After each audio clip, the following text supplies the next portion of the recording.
Okay. Here goes the beginning of the project. Reading. Simple task,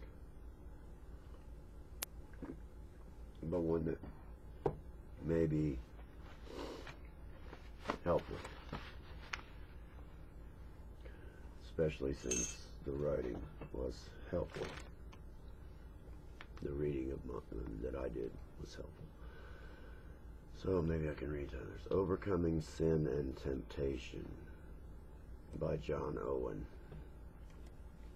Edited by Kelly Capick and Justin Taylor. Maybe Capick. Not certain. I need to keep each of these entries to 10 minutes or less. How to do that? 3:16 p.m. That's one way. Foreword by John Piper. This is a publication of Crossway Books, which is a publishing ministry of Good News Publishers in Wheaton, Illinois. Copyright 2006 by Kelly M. Capick and Justin Taylor.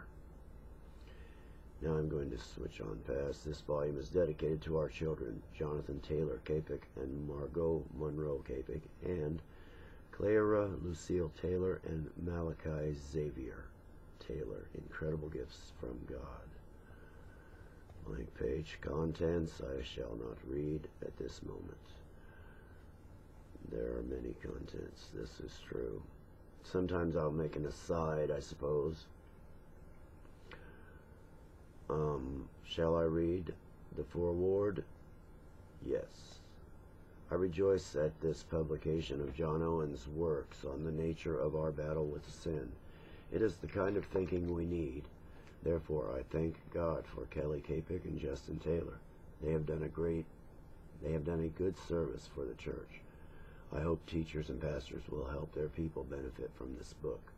As I look across the Christian landscape, I think it is fair to say concerning sin, they have healed the wound of my people lightly. Jeremiah 6:14. And 8:11 in the ESV. I take this to refer to leaders who should be helping the church know and feel the seriousness of indwelling sin, Romans 7:20, and how to fight it and kill it, Romans 8:13. Instead, the depth and complexity and ugliness and danger of sin in professing Christians is either minimized, since we are already justified, or psychologized as a symptom of woundedness rather than corruption. This is a tragically light healing. I call it a tragedy because by making life easier for ourselves in minimizing the nature and seriousness of our sin, we become greater victims of it. We are, in fact, not healing ourselves. Those who say that they already feel bad enough without... I've lost my place by looking at the camera. Vanity. Those who say that they already feel bad enough without being told about the corruption of indwelling sin misread the path to peace. When our people have not been taught well about the real nature of sin and how it works and how to put it to death, most of the miseries people report are not owing to the disease, but its symptoms. They feel a general malaise and don't know why. Their marriages are at the breaking point. They feel weak in their spiritual witness and devotion. Their workplace is embattled.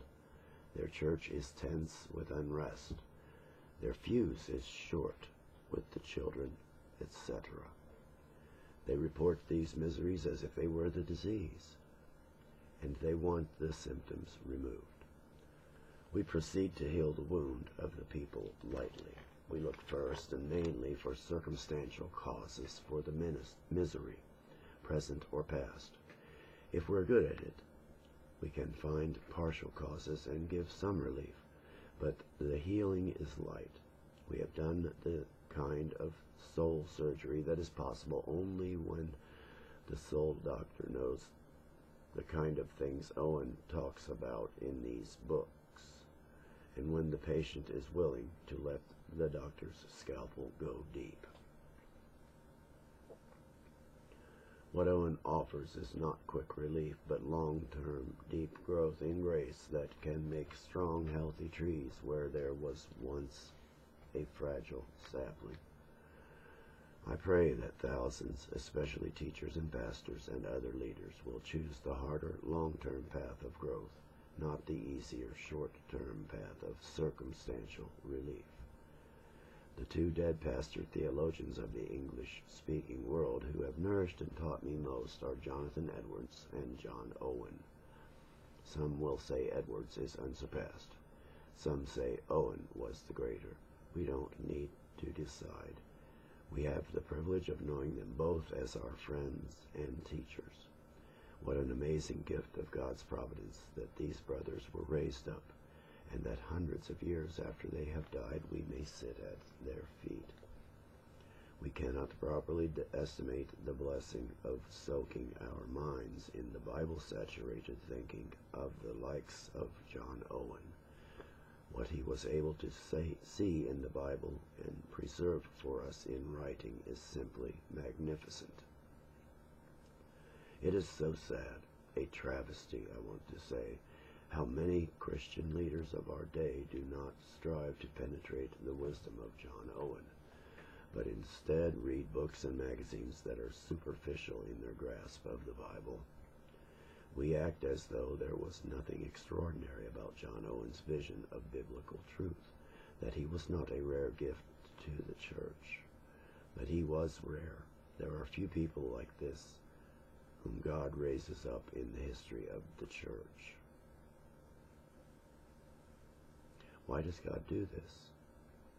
Why does he give an Owen or an Edwards to the church and then ordain that they saw of God, that what they saw of God should be preserved in books? Is it not because he loves us? Is it not because he would share Owen's vision with his church? Great trees that are covered with the richest life-giving fruit are not for museums. God preserves them and their fruit for the health of his church. I know that all Christians cannot read all such giants. Even one mountain is too high to climb for most of us, but we can pick one or two and then ask God to teach us what he taught them. The really great writers are not valuable for their cleverness, but for their straightforward and astonishing insight into what the Bible really says about great realities. This is what we need. The Bible is God's Word. Therefore, it is profound. How could it not be? God inspired it. He understands himself and the human heart infinitely. He is not playing games with us. He really means to communicate the profoundest things about sin and hell and heaven and Christ and faith and salvation and holiness and death. Paul does not sing out in vain, "Oh, the depth of the riches and wisdom and knowledge of God. How unsearchable are his judgments, and how inscrutable his ways." Romans 11:33. No, he summons us to stop settling for pop culture and to learn what the Bible really has to say about the imponderable depths of sin and grace. Owen is especially worthy of our attention because he is shocking in his insights. That is my impression. Again and again, he shocks me out of my platitudinous ways of thinking about God and man. Here are a few random recollections from what you are, I hope, about to read. You will find others on your own. I shall have to split this introductory reading into two parts, I believe. Yes, I will.